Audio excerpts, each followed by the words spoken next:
Welcome to Luca is a Billionaire, where the only thing I invest in is your answers. In this video, I will explain how to make pork momos at home. First, let's prepare the dough. Combine 2 cups of all-purpose flour with half a teaspoon of salt in a large bowl. Slowly add about 3/4 of a cup of water, kneading until you achieve a smooth, firm dough. Cover the dough and let it rest for 30 minutes. This step is crucial for a pliable wrapper.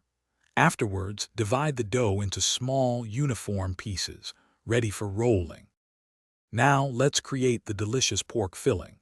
In a large bowl, combine 1 pound of ground pork with 1 finely chopped onion and 2 tablespoons of soy sauce. Next, add 1 teaspoon of ginger garlic paste and 1 tablespoon of black pepper for that authentic taste. For extra moisture and richness, mix in half a cup of finely chopped cabbage and 2 tablespoons of melted butter. Allow this flavorful mixture to rest for about 15 minutes, letting all the ingredients marry together. Shaping momos is an art, but it's easier than you think.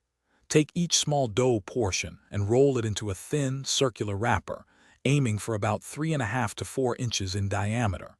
Place 1 teaspoon of your delicious pork filling right in the center. Lightly moisten the edges of the wrapper with water. This helps create a strong seal. Now, carefully fold and pleat the edges to form your momo, whether you prefer a classic half moon or a traditional round shape. Finally, it's time to cook and enjoy your homemade momos. Lightly grease your steamer basket to prevent any sticking.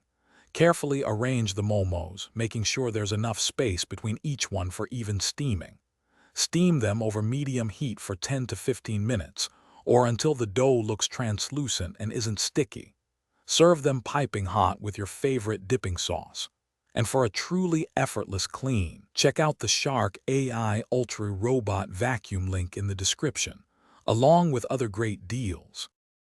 Thanks for watching and please subscribe. It's the best investment you'll ever make.